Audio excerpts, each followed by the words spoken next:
La fissure, c'est pas du tout quelque chose, c'est pas un accident, c'est pas grave, à condition qu'elle soit bien maîtrisée. La fissure, elle vient de quoi? Elle vient d'une superficie qui va être trop importante, avec des contraintes mécaniques ou thermiques à l'intérieur, ou bien elle viendra d'une mauvaise qualité de fabrication du mortier par lui-même.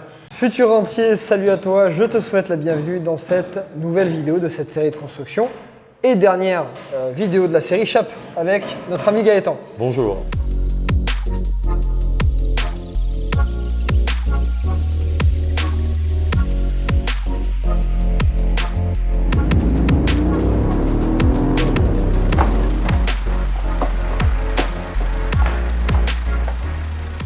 Si c'est la première fois que tu me suis sur cette vidéo, que tu tombes sur cette vidéo, merci beaucoup. Je t'explique un peu le concept. Je construis actuellement 2 villas et j'ai décidé de découper cette construction en plus d'une centaine d'étapes pour t'en faire des vidéos YouTube pour que tu suives exactement tout ce qui se passe et que tu apprennes sur chaque poste. Donc tu retrouveras d'ailleurs dans la description tout un tas de cadeaux, des bonus, des formations et surtout le lien de toutes les précédentes vidéos de cette série. Donc dernière vidéo aujourd'hui avec Gaëtan, on va parler de la fissure dans la chape. Eh oui. La fissure. Eh oui, et la fissure. Alors, la fissure, c'est pas du tout quelque chose, c'est pas un accident, c'est pas grave, à condition qu'elle soit bien maîtrisée. La fissure, elle vient de quoi? Elle vient d'une superficie qui va être trop importante, avec des contraintes mécaniques ou thermiques à l'intérieur, ou bien elle viendra d'une mauvaise qualité de fabrication du mortier par lui-même. Alors, depuis le temps qu'on fait des chapes, il faudrait avoir la pièce idéale, c'est-à-dire un carré parfait. Parce que toutes les chapes rétrécissent vers le centre de la pièce. Dès que je vais positionner un angle ou un poteau comme ça, eh bien la chape va rétrécir sur l'autre côté. D'accord. C'est comme si dans une feuille en papier, on découpait un petit carré dans un angle et on tire tous les deux en diagonale. Qu'est-ce qui va se passer? La fissure, la feuille va se découper dans la diagonale, direct. Toutes les fissures viennent toujours du même endroit. D'accord. Ça fait 25 ans que j'en fais et ça fait 25 ans que je vois les mêmes fissures. C'est à quel endroit alors du coup elles apparaissent? Alors, elles apparaissent principalement dans les angles et dans les passages de porte. Alors aujourd'hui, la réglementation demande à que ça soit une chape liquide anhydrite ou une chape liquide ciment, il faut absolument qu'il y ait un joint de fractionnement qui n'intéresse que 2/3 de l'épaisseur de la chape.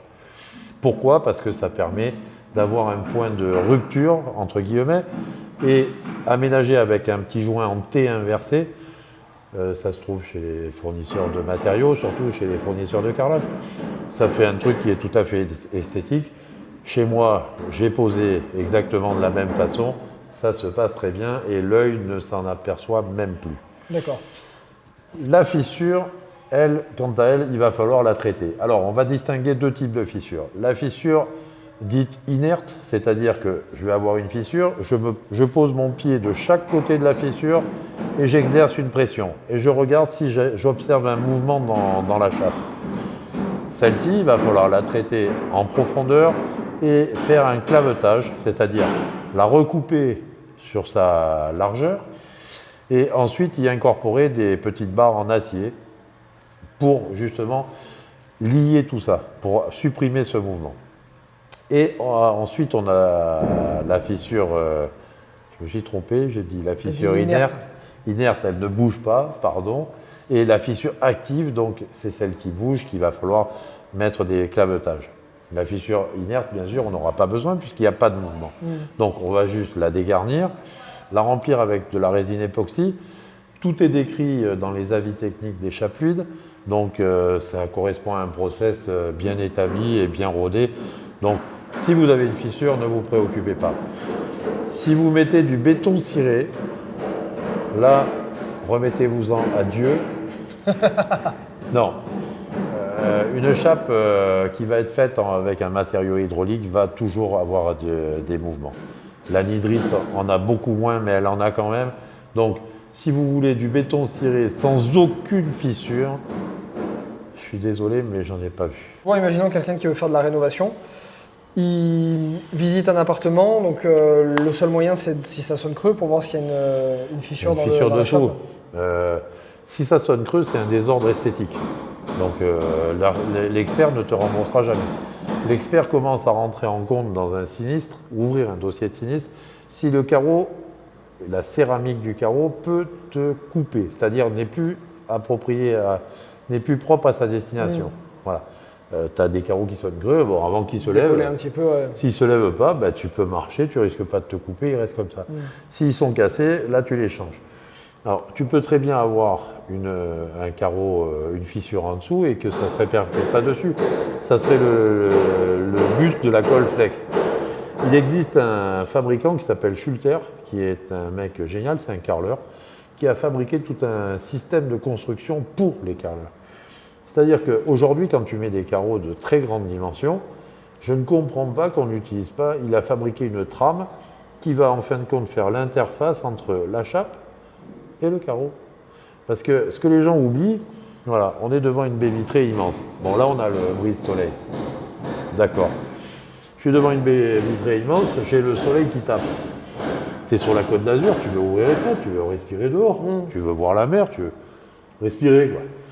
Sur le revêtement de sol, il va faire combien? 50 degrés? S'il est noir, en plus. Donc le truc, il prend 60 degrés. Donc il dilate, c'est du matériau, hein, c'est pas de la magie. Donc qu'est-ce qui se passe? Le carreau bouge, la chape, elle dilate moins, puisqu'elle ne chauffe pas pareil. Qu'est-ce qui se passe? Bing, ça pète. Et donc on dit c'est la chape. Et moi je dis, les gars, vous me montrez le cahier des prescriptions techniques de votre colle qui vous autorise à poser ce format sur un plancher de bois. Et là, en principe, j'ai plus de nouvelles. Ça marche. Voilà. Bon, eh ben, écoute, si tu me débranches pas, je t'en parle pendant 4 jours. Ouais, je vois, hein, c'est pour ça qu'on va débrancher. Je suis un peu passionné. Gaëtan, merci beaucoup pour cette dernière vidéo de la série Chape. C'était très technique, mais en même temps, je pense qu'ils ont compris parce que tu es très pédagogue. C'est un grand plaisir. Je suis maître artisan. Ah oui. Donc j'ai le pouvoir d'enseigner. Je te ferai maître conférencier si tu veux à la prochaine. Écoute, j'arrive près de la retraite, donc il faut que je me recycle. Si tu as bien bossé sur le chantier. Bah écoute, je sais pas, sinon je change de département ou de pays. Bon, futur entier, merci d'avoir suivi cette vidéo, c'était un plaisir de te la donner. Écris-moi en commentaire si tu as des sujets pour des futures vidéos. Mets un like aussi sur cette vidéo, évidemment, ça la mettra beaucoup plus en avant. Et puis pour nous remercier avec Gaëtan d'avoir pris ce temps de te donner toutes ces infos. Je les comptabilise. Le temps? Non, les likes. Ah, les likes? Oui. Ok, bon vas-y, on fait un deal. Voilà. Allez, 1000 likes sur la vidéo. On a été pour performant. Gaëtan. On a été performant. Il a été très bon. Et attends, tu as 30 ans d'expérience dans la chape. Je te souhaite une très... Non, juste avant, tu vois, tu me fais dire des conneries. Tu vois, du coup, j'ai oublié. La description. Il y a tous les liens des précédentes vidéos de cette série, sinon il les oublie. Et du je me demandais comment il arrivait à s'en rappeler. Eh oui, du coup, parce que j'ai personne qui me perturbe. C'est beau. Mais là, cette fin de vidéo, Gaëtan ne ressemblera à rien, hein, tu es au courant. Mais tout ça, on va le laisser. Oui, mais il faut que les gens puissent voir le vrai côté du tournage. Exactement, tu as tout à fait raison. Voilà. Donc, la série de vidéos, faut pas la zapper. Les formations gratuites dans la description, tu iras les retrouver. Et c'est tout. Toi, j'ai tout dit. Écoute, je pense que c'est pas mal. Allez, passez une bonne journée et à très bientôt. Ciao, ciao.